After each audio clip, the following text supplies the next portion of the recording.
Bom dia, pessoal. Para quem não me conhece, meu nome é Cláudio Sabino. Sou advogado constitucionalista e justo-filósofo cristão.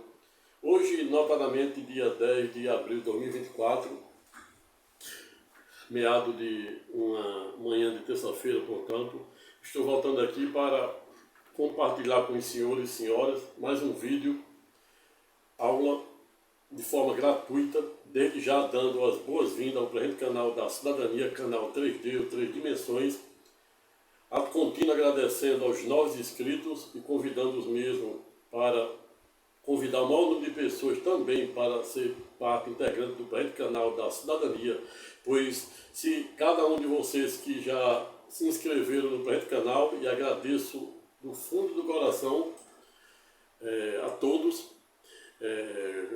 convidar o maior número de amigos, colegas, vizinhos, estudantes de direito, bacharel em direito, colegas advogados e a população em geral, que hoje, segundo o censo do último IBGE, o último censo do IBGE, em que pesa e registra expressivos 203 milhões de brasileiros, diferente da população de Portugal, com um pouco mais de 10 milhões, o Estado soberano de Israel, antes da guerra, pouco mais de 9 milhões, faixa de Gaza e a Cisjordânia, onde está sendo duelada o conflito entre Israel e o grupo terrorista Hamas, desde o último dia 7 de outubro do ano passado. Antes da guerra tinha 3 milhões e 200 na faixa de Gaza, que é uma área, segundo a ONU, com 65 km². E do outro lado da Cisjordânia, em torno de 3 milhões e 300, total de 5 milhões e meio antes da guerra. Mas o Brasil tem uma população expressiva, a população, segundo o último censo do IBGE brasileiro, uma sigla expressiva de 203 milhões de brasileiros. E o mundo e o planeta que está doente, o clima, temperaturas cada dia maiores, enchentes em regiões, fogo em outras, terremoto em outras, vulcões, como ocorre muito nos Estados Unidos, terremoto, o último, na ilha vulcânica de Taiwan, em Roraima, fogo, e no Acre, água, o sertão do Rio Grande do Norte, cumprindo um presságio do que dizia um poeta,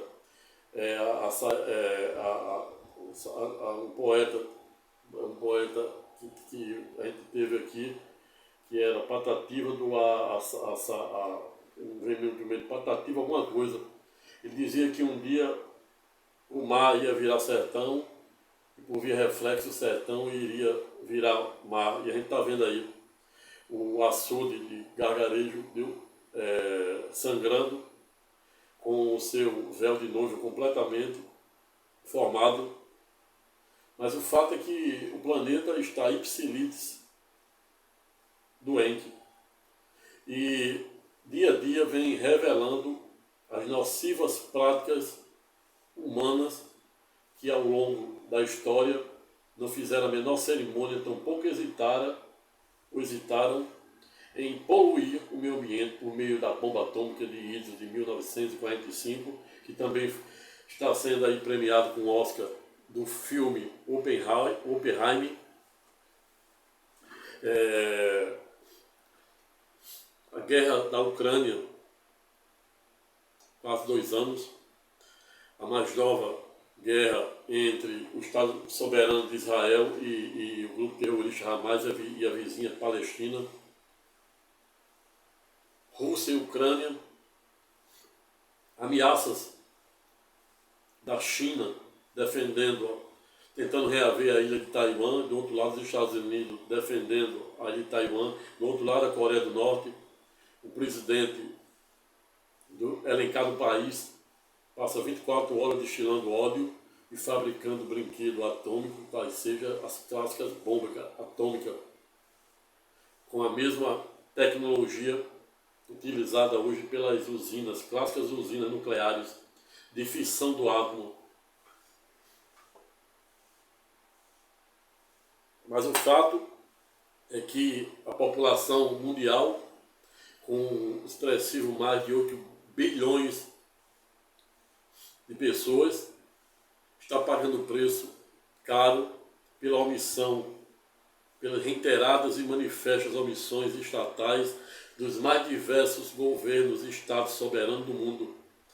Os cientistas, alguns britânicos, outros americanos, outros europeus, vêm ano-luz alertando o mundo para o que está acontecendo no momento, esse aquecimento global que ninguém nunca viu, terremotos em determinada região, enchente em outras, tsunami, vendaval,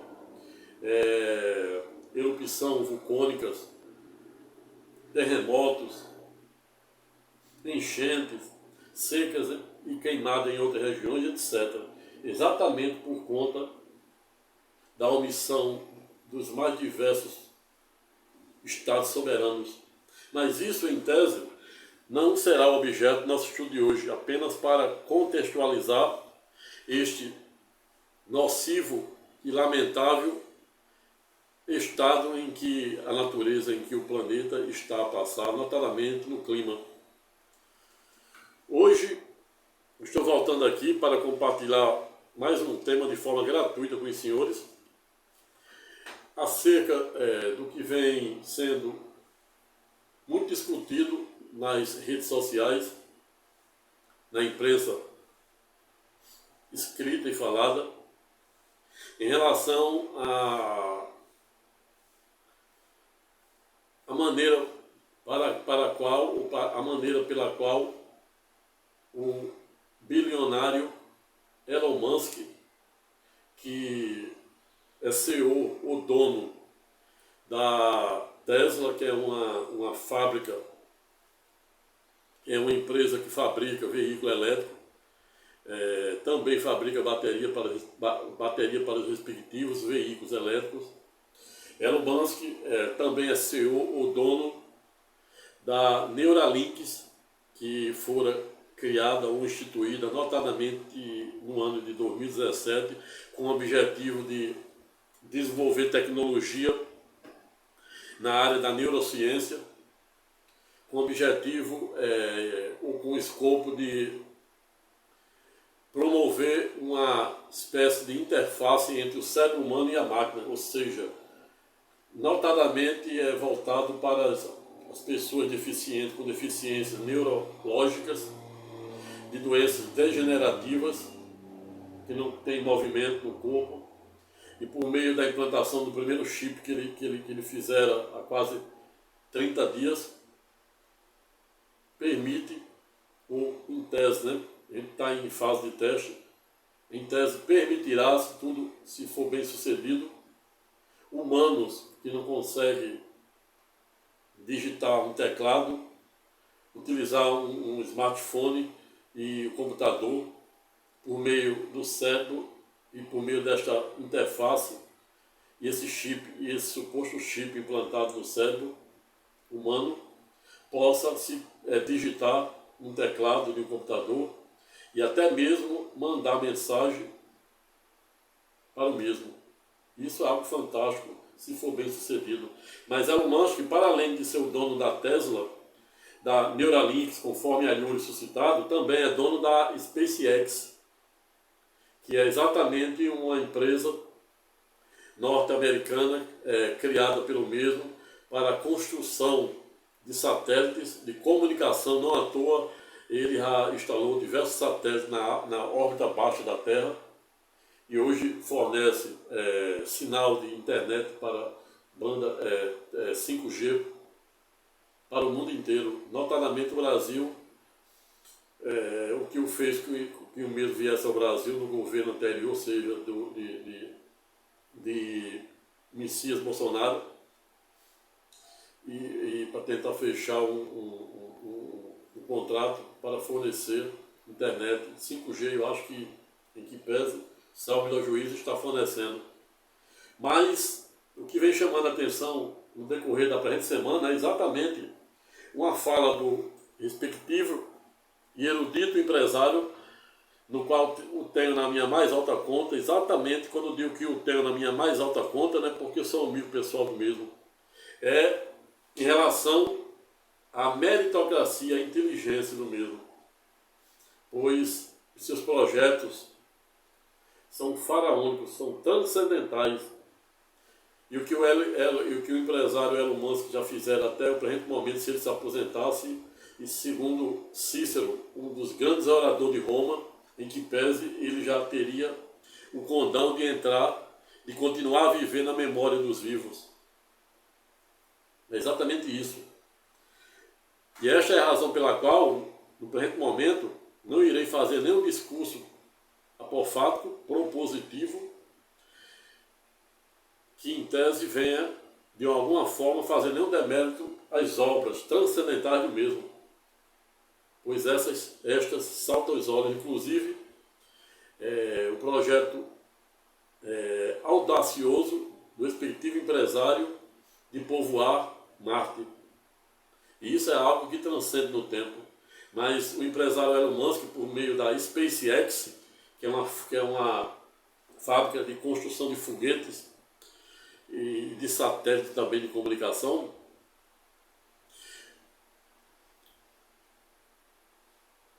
vende hoje tecnologia e constrói também em parceria com a NASA foguetes para colocar na órbita e até mesmo levar astronauta da NASA para a estação espacial.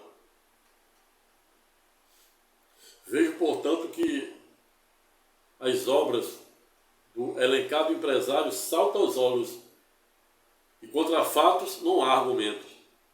O que irei deliberar e reverberar no bojo do pano de fundo ou de método da presente temática, ou seja, tema, abre aspas, Elon Musk ameaça a não cumprir as decisões tomadas pelo eminente ministro Alexandre de Moraes do Supremo Tribunal Federal no bojo do inquérito dos clássicos fake news. Quem tem razão nesta guerra de titãs, à luz de fato, valor e norma? Fecha aspas. Eis a questão. Como dizia o grande dramaturgo, e por que não dizer, um dos maiores poetas de todos os tempos, poeta britânico, em que pese, ou seja, William Shakespeare, para quem certa feita novidade em dizer, existia entre o céu e a terra ângulo e mais coisas do que a nossa vã filosofia imagina. E aí me vem à mente aqui Blaise Pascal, um poeta, filósofo francês, que protagonista da lei da lei da probabilidade, mas o mesmo também ficará conhecido com sua erudita frase, qual seja, o coração tem razão e até a razão desconfia. Fecha aspas. Mas afinal, do que estamos a falar? Ou pelo menos do que doravante iremos falar? Explico, e como sempre, a resposta é de fácil alcance. Estamos a falar exatamente de uma ameaça feita pelo elencado empresário Elon Musk de não cumprir decisão do eminente ministro do Supremo Tribunal Federal, a saber, Sua Excelência Alexandre de Moraes, no bojo dos inquéritos de fake news. Não irei adentrar no mérito do elencado inquérito. Irei me resignar no bojo do presente estudo,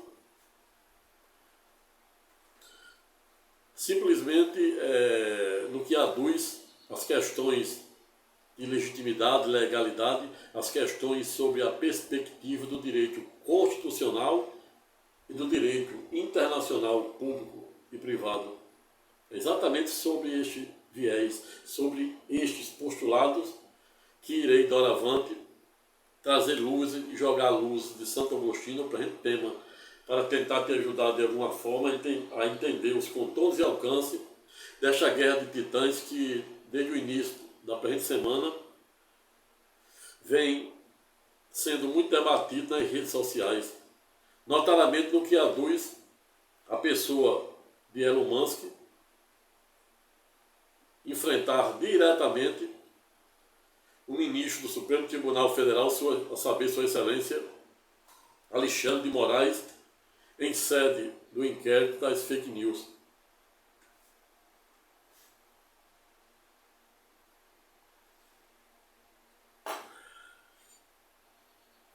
E aí surgem-se discussões, críticas de todos os viés, de todas as classes sociais, políticos, deputados federais, senadores da República, discursos dos mais diversos e dos mais inflamados possíveis.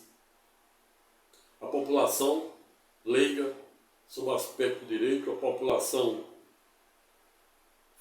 consciente, sob o aspecto do direito, sob o aspecto dos direitos e obrigações. O fato é que existem discursos propositivos, apofáticos e até mesmo, em tese, proativos, pelos mais diversos viés, contornos e alcance. E fora exatamente esta a razão pela qual, no presente momento, fui instado ou provocado a trazer luzes de Santo Agostinho para tentar te ajudar de alguma forma a compreender, dado o contexto, para não sair atirando pedra em A, B, C. Sobretudo, com o objetivo de você que está a me ouvir, de alguma forma, não cometer abuso de direito, pois quem comete abuso de direito, por via reflexo, também comete ato ilícito. Se indignar é legítimo, como Elon Musk vem se indignando ao longo da presente semana. Jesus se indignara no templo, quando eles chegaram no templo, encontraram os fariseus blasfemando com a casa do Senhor. E ele pega um chicote e sai dando as mais diversas reprimendas àqueles fariseus que estavam transformando a casa do Senhor num verdadeiro comércio persa, conforme Anures suscitado. E manda aqueles fariseus destruir aquele templo que eles haviam construído há expressivo 46 anos. E os rabinos ortodoxos e menos ortodoxos respondem para Jesus: como, Rabi? O Senhor nos está mandando a gente destruir um templo que levamos expressivo 46 anos para construí-lo. Está dizendo que irá reconstruí-lo em apenas 3 dias. Ocorre que os fariseus da época, vendado com o manto da cegueira, da clássica cegueira espiritual em que pese, não entenderam o verdadeiro espírito das palavras do Alfa e do Ômega, que é Cristo Jesus. Cristo Jesus não estava dizendo que iria reconstruir aquele templo por meio de tijolo e concreto, mas por meio do seu próprio corpo. Logo após a sua inefável crucificação e ulterior ressurreição no terceiro dia, cujo templo seria construído por meio do seu próprio corpo glorificado, somente com carne e espírito. É isso que Jesus estava a dizer. E aí, muitos que chegaram até aqui e estão a me ouvir já devem estar pensando, com diversas reservas mentais, pensando: e se indignar não é legítimo? Jesus não se indignara? É claro que é legítimo. Não à toa, quem se indigna faz isso com base no livre-arbítrio, que é o único poder que Deus dera ao homem. Mas até mesmo o livre-arbítrio que Deus nos concebera, que é uma espécie de direito potestativo de fazermos ou não fazermos determinada coisa sob pena de respondermos sobre as condutas desviantes, ou seja, pelos desvios de finalidade, abuso de direito, pois também, conforme a Anures suscitado, comete ato ilícito quem abusa de direito. A gente tem que aprender, com os ensinos estoicos, a transformar negativo em positivo, e não o contrário. Quando a gente abusa do direito, a gente transforma positivo em negativo. Por via reflexa, a gente comete ato ilícito e tem que responder pelas condutas desviantes. E é exatamente em razão deste horário, em razão deste contexto, que resolvi fazer o presente vídeo para tentar te conscientizar, te orientar, para não sair fazendo os mais diversos discursos propositivos, apofáticos e até mesmo proativos. Não estou aqui para ser o dono da verdade. Me vem à mente aqui um dos maiores dramaturgos, um dos grandes dramaturgos e poeta português, qual seja, Fernando Pessoa, para quem à época é novidade em dizer, abre aspas, não sou nada, não serei nada e nem quero ser nada. Sou apenas um sonhador que, assim como você, deve diariamente fazer o maior esforço possível para se esvaziar a fim de evitar o mal maior, sobretudo, por via reflexa, fazer o maior esforço também para cumprir aquilo que revela a vontade e o propósito de Deus, à luz da lei de Deus e da lei dos homens. Pois Tiago é pedagógico, quando diz cumprir somente a lei de Deus, em detrimento da lei dos homens, nos coloca na condição de pecadores. Lá em Isaías, Deus é pedagógico, alertando para as autoridades dos diversos poderes. Aí daquele que institui leis, no caso, se dirigindo ao poder legiferante e o legislativo, Congresso, das mais diversas democracias do mundo, aquele que executa, se dirigindo ao poder executivo, e aquele que aplica, que é o poder judiciário. Aí daqueles que institui leis, executa leis e julga, em detrimento de pobre, do órfão, das viúvas e dos menos abastados. Ou seja, o mesmo Deus que alça o homem nos mais diversos cargos de poder é o mesmo também que é pedagógico em alertar que quem abusa do direito, quem abusa e quem faz desvio de finalidade por via reflexa também comete ato ilícito. Com efeito, referendando essa tese que defende que quem abusa do direito comete ato ilícito e que se indignar é legítimo, desde que, dada a indignação, se faça no palco adequado. E muitos estão dizendo aqui, mas Jesus não se indignara e pegou um chicote e quebrou o decoro? Aí eu abro um parênteses aqui. Quando se fala do alfa e do ômega, ou seja, do primeiro e o último, do início e o fim, do princípio e a eternidade, hoje e sempre, amém? Tenhamos que ter ou termos uma consciência mítica, cósmica, jurídica e democrática para entender que Deus pode tudo, Deus é atemporal, Deus é portador de um inefável caráter de onisciência, onipresença e onipotência. Por isso, portanto, mesmo, para além de ser atemporal, não se submeter à lei dos homens, por via reflexo, o mesmo também age com seu próprio modus operandi, ou seja, Jesus pode e poderá de eterno tudo, mas nós, dado essa nossa miserável natureza humana, na qualidade de súditos administrados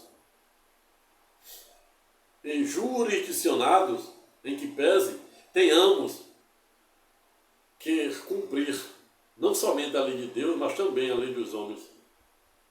Agindo assim, estaremos cumprindo não somente a vontade e o propósito de Deus, como também referendando as inteiras a parábola dê a César o que é de César e dê a Deus o que é de Deus, quando Jesus fora pedagógico também no sentido de dizer que devemos também cumprir a lei dos homens. Vejo, portanto, que se indignar é legítimo, desde que, dada a indignação, se faça no palco adequado, de forma legal, legítima, educada, elegante e respeitosa. E o palco adequado em que pese, para nós humanos, que vivemos sob a égide da força normativa, da Constituição e das normas infraconstitucionais,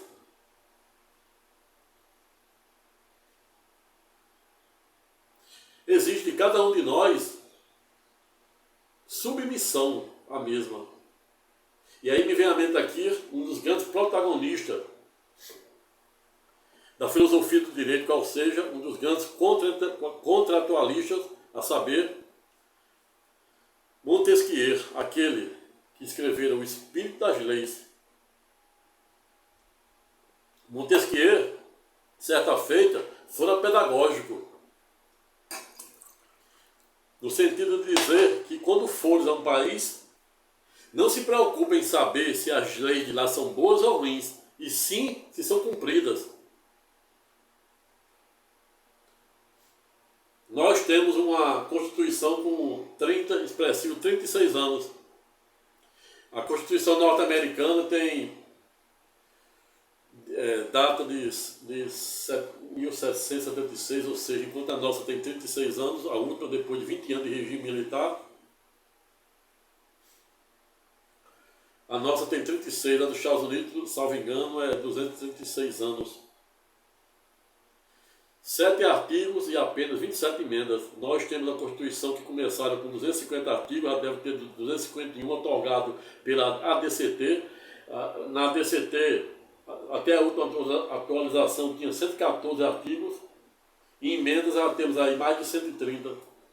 E, em tese, isso, não obstante ser legítimo à luz do artigo 3º da ADCT, que permite revisão a partir do 5º ano de sua instituição, mas tem que se... o Supremo Tribunal Federal, quando usa o artigo 3º, faz uma espécie de revisão constitucional, sem alteração de texto, e por meio da interpretação conforme à Constituição, o Supremo, fazendo uma subsunção à luz dos fatos, do contexto fático, jurídico, econômico, social e jurídico, faz uma interpretação conforme a Constituição exatamente para adequar o texto constitucional, sem alteração de texto, aos reais contextos históricos, políticos, econômicos, jurídicos e sociais.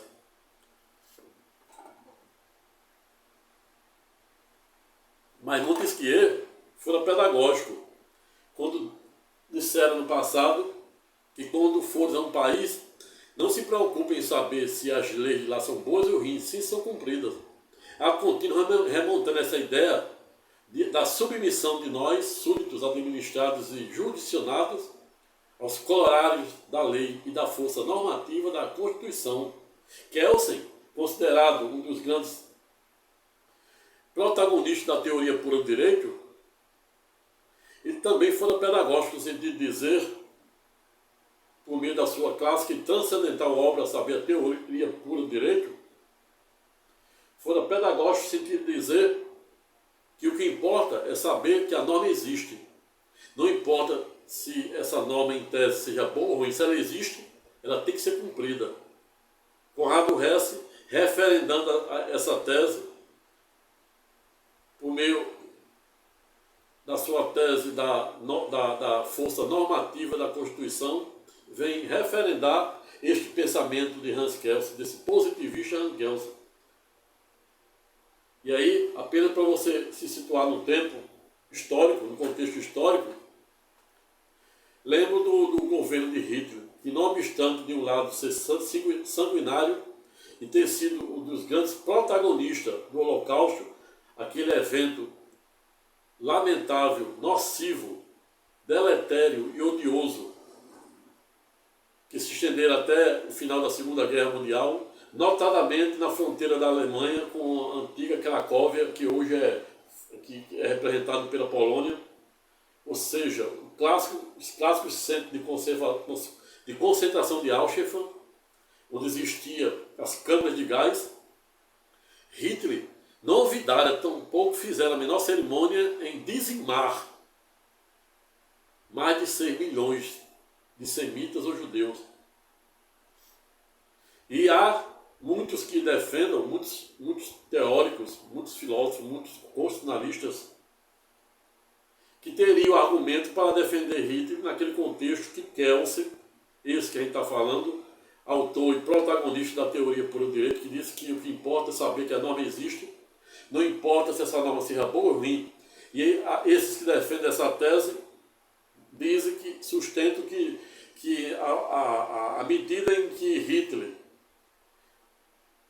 desfilava nas ruas da Alemanha e os alemães o chamavam de príncipe, acabaram por via reflexo referendando aquele governo nazista odioso, nocivo e deletério para a história da humanidade, notadamente para os judeus, aquele governo autocrático nazista. Somente para você ter ideia do que defende esse autor da teoria puro direito, Hans Kelsen, dizendo que o que importa é saber que as normas existem. Essa norma por lógica, o Kelsen está falando das constituições federais das mais diversas democracias do mundo. E aí vem Montesquieu dizendo que quando for um país, não se preocupe em saber se as leis de lá são boas ou ruins, e sim são cumpridas. Ou seja, por mais que determinada norma, determinado país, em tese, não seja boa, isso não nos autoriza, tampouco nos legitima a descumpri-la. Tenhamos que nos indignarmos, é claro, isso é legítimo, conforme a Iuris citado, nos indignarmos de forma legítima. Até porque no Brasil, em que pese, não se tem notícia de o Congresso ter aprovado nenhuma lei para criminalizar a censura. Ocorre que essa mesma censura, não obstante não ser considerada crime, todavia, a depender de como cada pessoa utiliza essa liberdade de imprensa, essa liberdade de expressão, por via reflexa, a depender de como se usa, se houver desvio de finalidade, abuso de direito, conforme a Iuris suscitado, esta censura, que em tese não é crime, pode se tornar um ato ilícito. E é esta a razão pela qual alerto. Se indignar é legítimo. Elon Musk tem todo o direito de se indignar. Até porque foi Deus que dera esta faculdade para todos nós, se indignar. Mas mesmo Deus que nos dera, nos otorgara o livre-arbítrio para nos indignarmos, também foi pedagógico em estabelecer limites. Basta viajar no Jardim do Éden. Deus cria Adão e da costela de Adão cria Eva. E diz, vocês aqui vão viver como os pássaros. Ocorre que não existe almoço de graça. E como tudo na vida, Deus desde o início, lá em Gênesis, foram pedagógicos em sentido de dizer, você vai viver como os pássaros. Aqui vocês vão ter tudo. Não vão precisar trabalhar, não precisar nem ter roupas. Vão ficar despidos igual os animais irracionais. Ocorre que tem um limite. Você não pode violar o direito do outro, que era o quê? O direito de Satanás, de serpente. E a partir do momento que Eva induz o homem a comer o fruto proibido, houve a violação. A cada direito violado gera uma pretensão. Pretensão esta que se extingue com a prescrição e a decadência. Artigo 89 do nosso Código Civil, para você ver a origem disso aí. Para ver que não existe nenhum direito absoluto. O direito de um termina onde inicia o do outro. O direito de vizinhança só é absoluto quando é o direito de propriedade, por exemplo, você pode ser dono, pode ter uma propriedade registrada no seu nome. Mas o direito de propriedade só é absoluto quando respeitado o direito de vizinhança.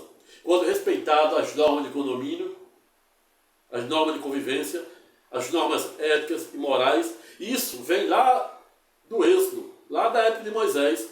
Deus criou 500 e poucas leis de caráter moral, cerimonial e temporal para aquele período em que existia a anomia, que é a ausência de lei, para disciplinar, para ajudar Moisés a disciplinar a conduta daqueles semitas, daqueles hebreus, daqueles judeus. Provando que, mesmo no período do estado de natureza, mesmo no período em que sequer existia a lei mosaica, Deus estabelecera limites. Estabelecer até quando Deus diz olho por olho, dente por dente, ele está usando o princípio da isonomia. Que se alguém Quando Deus diz olho por olho, dente por dente, com base na lei de Hammurabi, com base na lei do Talibã, ele não está sendo um Deus autocrata. Ele não está mandando você abusar do direito, fazer desvio de finalidade. Ele está simplesmente dizendo, usando o princípio da proporcionalidade e da razoabilidade, que o segundo, em que pese, teve sua origem com a carta de João de Sem Terra de Iso, de 1215, dos ingleses. E por via reflexo se vira de marco inicial para o advento do devido processo legal norte-americano que inspiraram o nosso. Veio, portanto, que se indignar é legítimo. Jesus se indignava no templo e ele não existe limite. Certa feita, os fariseus, com base nos 10 mandamentos, tentaram, por meio de uma pegadinha, incriminar Jesus quando era um sábado, o Shabatá, para os judeus, para os rabinos, ortodoxos ou menos ortodoxos, e perguntaram, e criticaram ele porque ele curara o cego de nascença no sábado, e ele respondeu para aqueles rabinos: se você tiver um carneiro caindo num buraco no sábado, você vai esperar o domingo? E para além disso, ele foi pedagógico, sem te dizer: eu não sou o destinatário da lei, pois eu sou a própria lei. Então, para Deus, para Jesus, ele pode se indignar do modus operandi que ele quiser, no tempo que ele quiser, que ele é atemporal e ele é o alfa e o ômega. Ele é o criador dos céus e da terra e de tudo que nele e nela existe. Não à toa, o rei Davi, quando se dirigia para o Todo-Poderoso, se dirigia: Senhor dos exércitos de anjos, dos céus e do inferno, pois Satanás só age quando ele permite. Exemplo, Judas Iscariotes. Judas Iscariotes, ele só traíra Jesus porque ele permitiu que Satanás, ele fosse tomado por Satanás. E ele disse: vá desfazer o que você tem que fazer logo, porque fazia parte do projeto de redenção do Todo-Poderoso. Isso aí é o contexto que você precisa ter uma espiritualidade e um conhecimento teológico ano-luz exacerbado para você poder compreender os contornos e alcances dos inefáveis mistérios do Todo-Poderoso.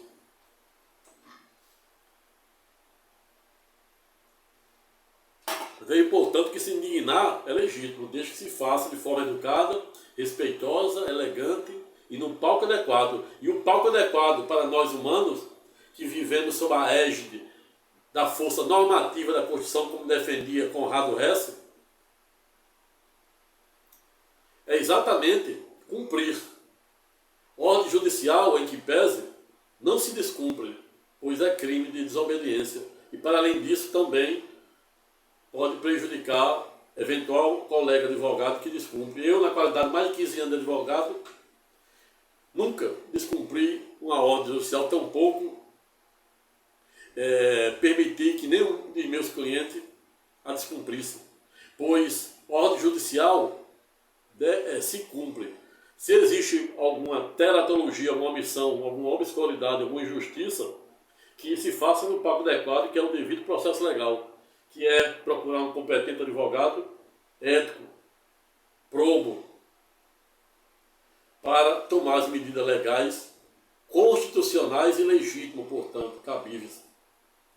Isso representa a devida indignação sob a perspectiva da ética e da moral e da força normativa da Constituição. Se indignar é legítimo, desde que se faça dentro do palco adequado. E nem se diga, contudo, no ponto, que estamos a falar de crime de censura, pois não existe crime de censura no Brasil. Não obstante, repita-se, ter que lembrar para os senhores e senhoras que, não obstante o mau grado, nosso ordenamento não prevê crime de censura, é livre a expressão, a liberdade de expressão, mas a depender de como se utiliza essa liberdade de expressão, em que pese aquilo que, em tese, era positivo, pode se tornar negativo para não dizer que aquilo que até o presente momento não era crime, que não era ato ilícito, que era um legítimo exercício legal do direito, pode se conformar num abuso de direito de finalidade e, por via reflexa, culminar num ato ilícito. E aquilo que em tese não era crime, passar a ser.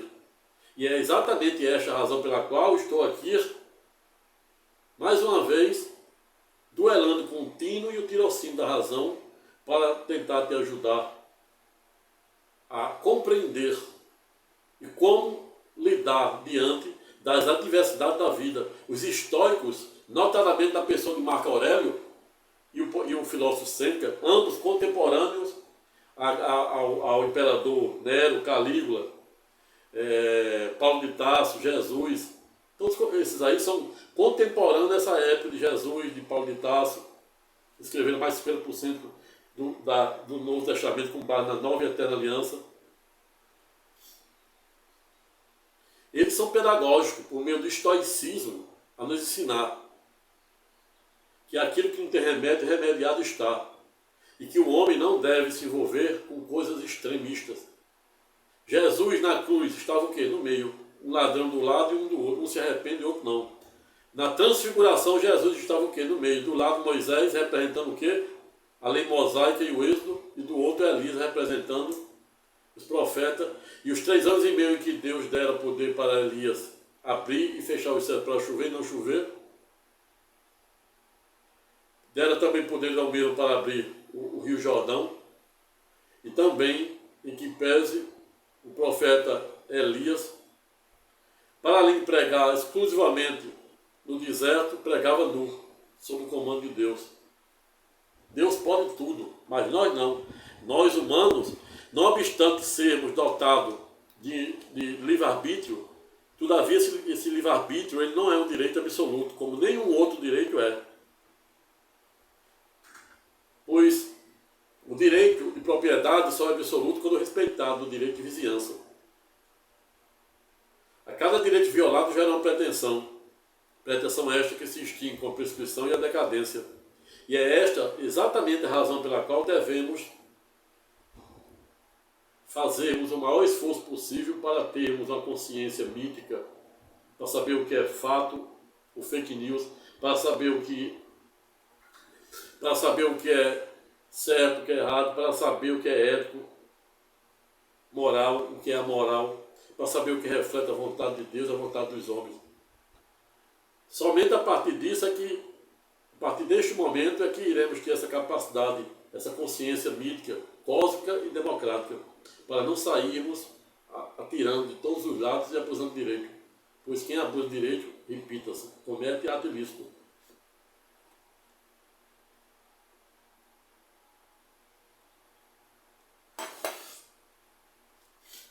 Schopenhauer, um dos grandes protagonistas do ateísmo e também considerado um dos filósofos pessimistas, foi pedagógico no sentido de dizer,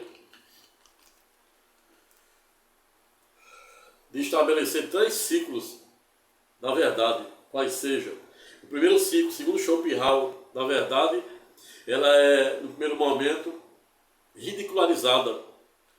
O segundo ciclo da verdade, no segundo momento, ela é ignorada. E somente no terceiro momento, em tese, é que esta verdade começa a ser mitigada e soprar e soar como uma fumacinha de que ali existe uma verdade. E aí me vem à mente Nietzsche.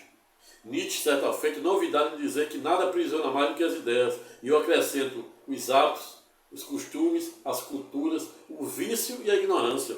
E por falar em cultura, quando eu era corretor de imóvel,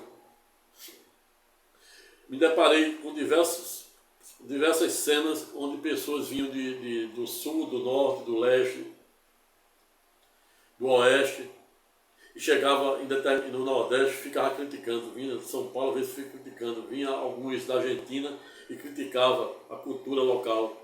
E sempre defender essa premissa de que a gente deve se adequar ao local. Não é o local que tem que se adequar a gente, e sim a gente se adequar a ele. Aí me vem à mente o que defendia Montesquieu. Quando for a um país, não se preocupe em saber se as leis de lá são boas ou ruins, sim são cumpridas. Agindo assim, o difícil é errar. Mas vejo, portanto, que Nietzsche foi pedagógico em dizer que nada aprisiona mais do que as ideias e acrescenta as culturas, os hábitos, o vício e a ignorância. Cuja ignorância, sob a perspectiva da filosofia, é a causa-mãe, ou seja, a arquê de tudo de ruim que acontece no mundo, inclusive a ingratidão, crimes dos mais diversos e etc.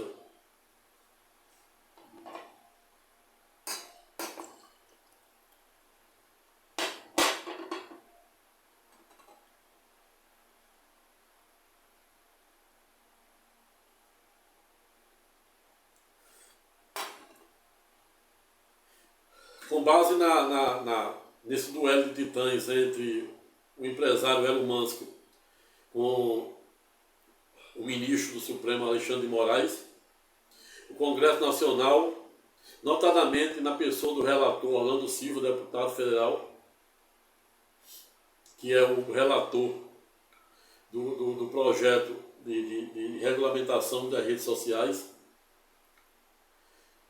e ouvi de ontem para hoje o presidente da Câmara, Arthur Lira, dizer, não obstante estar pressionado pelo relator e pelos demais parlamentares sobre a regulamentação deste marco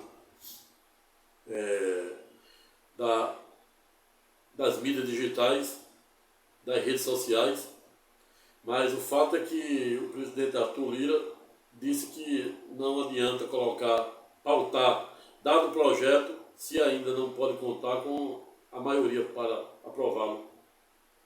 Não obstante existir grandes pressões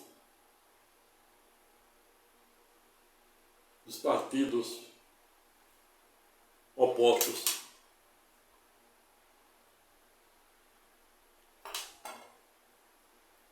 Vejo, portanto, que, com base nessas declarações de Elon Musk, foi criado um conflito de caráter, em tese, até internacional. Quando eu digo em tese, por quê? Porque geralmente conflitos sob a perspectiva do direito internacional, a gente só pode falar em conflitos de caráter eminentemente internacional entre dois estados soberanos, entre o Brasil e outro país.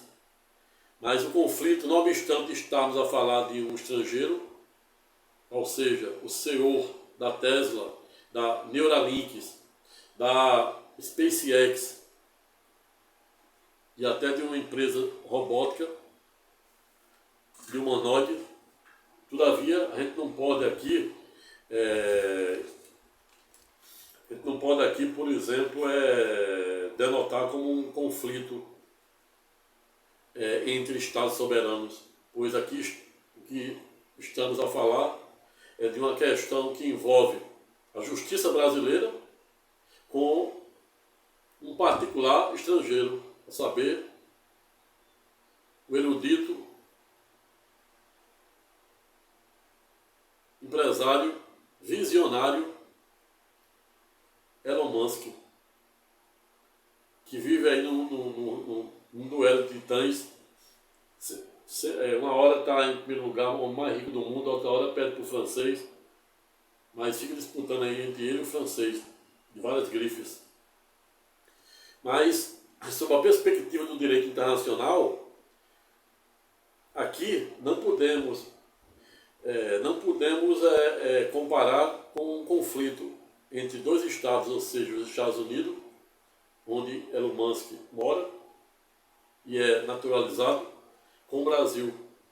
Existe no âmbito do direito internacional dois tipos de normas.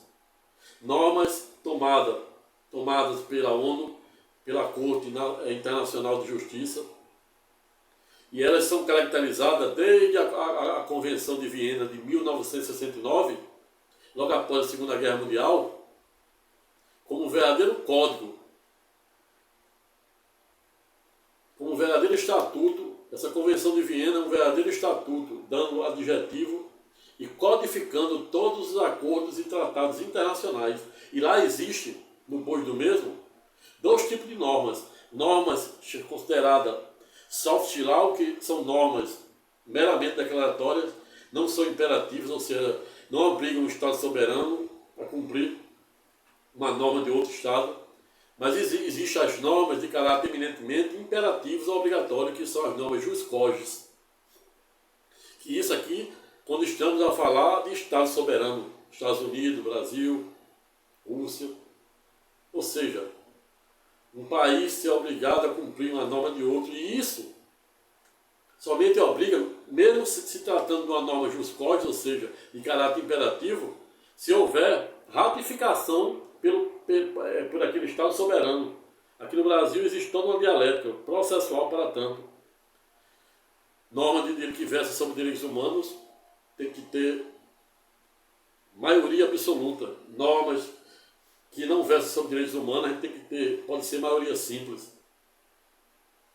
No Brasil, em que pese, salvo o melhor juízo, só tem uma norma que é considerada, que é comparada às normas da Constituição, que é tratado sobre o deficiente. Nem direitos humanos é. Direitos humanos é considerado uma norma supralegal, que não obstante estar abaixo da Constituição, ela está acima das demais normas infraconstitucionais. O Supremo denotaram como sendo de supralegais. Veio, portanto, que esse conflito entre um estrangeiro, a saber, Elon Musk, com a justiça brasileira, não obstante ser a Corte Máxima, ou seja, o Supremo Tribunal Federal, em tese, não gera um conflito entre esses dois países. Todavia,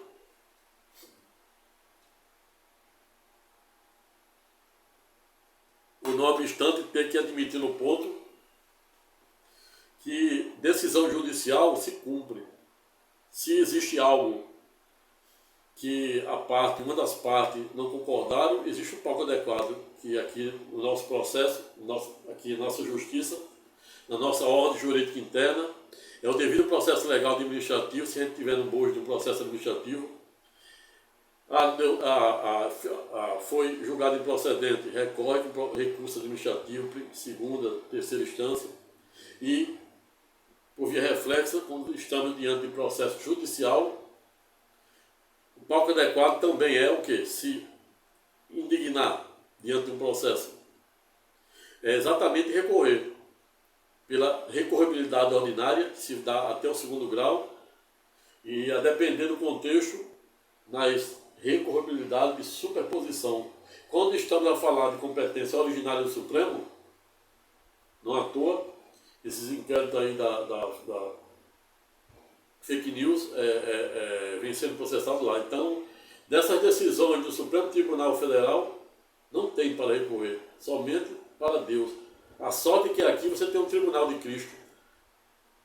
Pois nele eu creio, nele você deve confiar. Mas quando estamos a falarmos de justiça, me lembra aqui Sócrates, quando fora acusado, condenado e executado sumariamente com o veneno mais letal da época, sabia o cicuta, em idos de 399 a.C. Seu querido discípulo, a saber, Platão, não acreditava e não entendia porque Sócrates não queria se defender. Sócrates dizia: eu não vou me defender de algo que não existe. Mas, quando instado ou provocado por Platão para falar o que ele entendia sobre verdade ou justiça, ele disse que não sabia bem o que era justiça. Platão não ouvidara ele dizer o que entendia como justiça, a ponto de dizer que entendia que justiça é algo não abstrato. Algo não abstrato. Vem Aristóteles e diz entender como justiça algo ligado ao virtus, ou seja, a virtude, remontando essa ideia de isonomia formal e material. O Piano, certa feita, não ouvidara dizer: o direito é uma das maiores obras da criação humana. Tentar entendê-lo é entender uma parte de nós mesmos. O Piano, certa feita, não ouvidara dizer que direito significa, justiça significa dar a cada um que é seu. Isso é o conceito mais tradicional. Mas, não obstante todos esses conceitos filosóficos, jurídicos e históricos, todavia, não podemos esquecer do ponto que quem abusa do direito comete ato ilícito. Se indignar é legítimo, como já falei, em demasia alhures, desde que se faça de forma respeitosa, educada, elegante e no palco adequado, no devido processo legal. Outro sim, observei também, no decorrer da pré-semana, os advogados de Elon Musk, os colegas advogados que defendem Elon Musk, dizer que seu cliente não iria cumprir a decisão da Corte. E aí, sob essa perspectiva, não estou aqui entrando no mérito, até porque cada advogado é livre a criar sua técnica de defesa. Mas, sob essa perspectiva, para não deixar uma ponta solta, entendo que decisão judicial se incumpre. Eu, pelo menos, estou falando aqui sobre a minha perspectiva de mais de 15 anos de advogado. Nunca descumpri uma decisão judicial, tampouco fiz nenhuma ingerência para nenhum cliente descumpri-las. Exatamente por quê? Porque a decisão judicial, por mais omissa, por mais injusta, por mais teratológica que seja, ela deve ser combatida pelo meio legal, legítimo, que é recursos. Já fiz um vídeo aí falando da competência para se julgar os crimes políticos e disse, né? Competência tem quem pode, não quem quer. Ocorre que o advogado diligente, o advogado competente, o advogado sábio, ele, quando se depara com as mais diversas teratologias, pois tenhamos que termos a consciência cósmica, democrática e jurídica de que na vida não iremos passar o tempo todo felizes, assim também como não iremos passar o tempo todo infelizes. Por via reflexa, as injustiças não são eternas, elas são efêmeras ou passageiras. Sob essa perspectiva, lembro que Schopenhauer, certa feita, foi pedagógico, quando disseram que não há céu sem tempestade,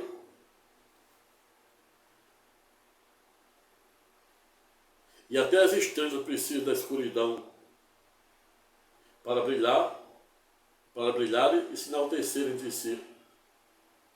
A contínuo remontando essa ideia de que jamais, repito, jamais iremos ser ou sermos felizes 24 horas, assim também, como também não seremos injustiçados e entristecidos 24 horas. Tudo é suntuoso, tudo passa, como dizia o rei Salomão. O rei Salomão chega na sua terceira idade e diz, tudo passa, tudo é ilusão, tudo passa. E o que me conforma é eliminar a certeza de saber que posso contar com todo poderoso Senhor dos exércitos, dos anjos do terceiro céu. Vejo, portanto, que se indignar é legítimo, desde que se faça no palco adequado. Em relação a determinado advogado dizer que seu cliente não vai cumprir, eu particularmente, sem fazer nenhum demérito a um colega advogado, mas eu particularmente sempre tive por filosofia, por premissa, sempre cumprir as decisões, que eu acho que é o palco adequado, eu acho que é o procedimento correto. Até porque descumprir a ordem judicial constitui crime de desobediência, dentre diversas outras infrações, até quebra do decoro do próprio advogado para efeito do Estatuto de Ética da OAB.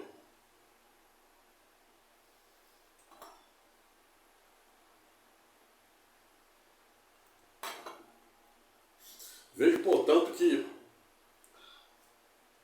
quando o tema pergunta quem tem razão nesta guerra de titãs, eu não estou aqui para ser o dono da verdade, tampouco para dizer quem tem razão. Mas pelo que eu já falei até então, eu deixo para cada um de vocês, com base em todos esses postulados da ética, da moral, da lei de Deus, da lei dos homens, da força normativa da Constituição e de todos esses filósofos, você tirar sua própria conclusão à luz de fato, valor e norma, em especial da força normativa da Constituição. Lembrando que censura, não obstante não ser crime, a depender de como se usa o direito de expressão, em que pese, aquilo que é positivo pode se transformar em negativo e por via reflexo no ato ilícito. E é esta exatamente a razão que me motivara a fazer esse singelo vídeo sem ter a menor pretensão de esgotar a matéria e tampouco fazer nenhum demérito àqueles que por um viés ideológico, político, filosófico e jurídico pensem em sentido contrário. E isso é democracia, como defendia o grande premier em Is de 1947, a saber, Sua Excelência, o primeiro-ministro Winston Churchill, quando discursaram na Casa dos Comuns, e fora pedagógico no sentido de dizer que a democracia é o pior dos regimes, vírgula, a exceção dos demais, ao contínuo remontando uma fala de uma ex-presidente da República, saber Sua Excelência Dilma Rousseff, que hoje é presidente do BRICS, Banco Internacional, e ela gostava muito de dizer que mais vale os barulhos das revoluções ao silêncio da ditadura, remontando exatamente esta fala do ex-premier, ou primeiro-ministro britânico, qual seja Sua Excelência Winston Churchill, quando discursaram na Casa dos Comuns de Is de 1947. Razão pela qual finalizo o presente estudo temático no sentido de dizer, de lembrar que Shakespeare, certa feita, fora pedagógico, no sentido de dizer que a raiva é o veneno que tomamos para desejar a morte de outro, e isso não existe, ou seja, isso é uma coisa anacrônica, pois quando alguém nutre raiva de alguém, ele está se automutilando.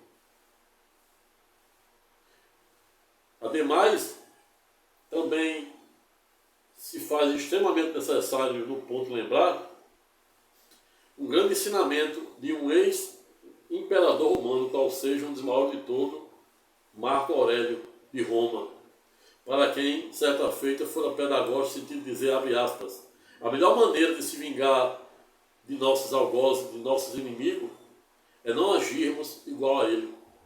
Referendando que Deus dizia que quando alguém fizer um mal a você, você não se preocupe, deixe que serei o seu vingador. Referendando as inteiras que Marco Aurélio defendia, esse grande estoico, do estoicismo, que defende que o homem não deve se envolver com os extremos, a ponto de dizer que aquilo que não tem remédio, remediado está. Razão pela qual finalizo para a gente estudo temático, no sentido de dizer, em uma última síntese estreita, que o mesmo conhecimento, a mesma arma, o mesmo poder que liberta, cura e salva, se não bem utilizado em prol do interesse comum, à luz daquilo que revela a lei de Deus e a lei dos homens, em especial a força normativa da Constituição, ao revés, os mesmos poderão ter o condão de aprisionar, destruir e até mesmo matar. Pessoal, ficando por aqui, não tive a menor pretensão de esgotar a matéria, tampouco faz nenhum demérito àqueles que pensam sentido contrário, pois isso é democracia. Apenas jogar o uso de Santo Agostinho é um tema sensível, porém importante, e com o objetivo único e exclusivo de tentar te ajudar nessa consciência cósmica, mítica e democrática. Se gostar do presente vídeo aula, se inscreva no presente canal, convido o maior número de pessoas para fazer o mesmo. Aperte o sininho para ser avisado para os próximos vídeos que irei postar. E se sentir à vontade, deixe seu comentário de forma educada, respeitosa e elegante. Até a próxima e fique com Deus.